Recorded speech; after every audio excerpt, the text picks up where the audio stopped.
Hi hello नमस्ते भलरे थांतु समस्ते welcome to my mini blog Biku Biku 143 चलत सांग माने देखिबा आमे एबे केउठा को जाउछे। आमे एबे ट्रेन रे बसी गलु। ट्रेन एबे चलिला। एठी एबे ट्रेन चलिला। बहुत दिन परे आमे दुई सांग एकाठी हेउछि। दुगे त 4 वर्ष परे एठी आमे दुई सांग मिसिकी बहुत मजा मस्ती करूछु। आउ एठी देखंतु मो फुलेई ननंद केते फोटो पाई पोज देउछंती।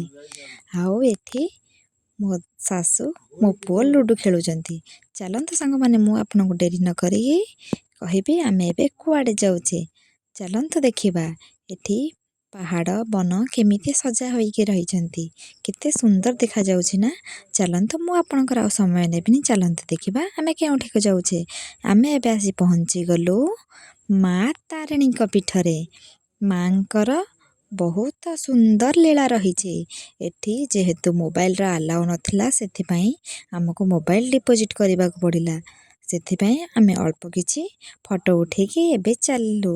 चला जिबा देखिबा एबे आसी आमे पहुंची गलु गुंडीचा घाटी पाखरे। गुंडीचा घाटी पाखरे आमे बहुत सारा फोटो वीडियो कलु।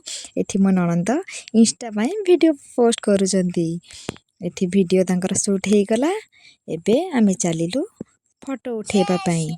एठी मो सांग मो ननंद बहुत सारा फोटो उठेलु। वर्षा हेबा हेतु आमे एबे घर को फेरिबा को बाध्य हेलु मन दुखरे। एबे बाटर किछि वीडियो एउठू पानी जाईकी धीरे धीरे केमिति झरणा हेकी जोरे जोरे बहुची। आउ एठी सांग माने आसंतु ना देखि जिबे केमितिका दृश्य। दया करी मोर चैनल टाको सब्सक्राइब करिवे, लाइक कमेंट शेयर करिवे। एठी आमे फेरिबा बाटरे किछि पहाड़र दृश्य केते सुंदर देखा जाउची। जेमिति कि आकाश को पहाड़ छुईची।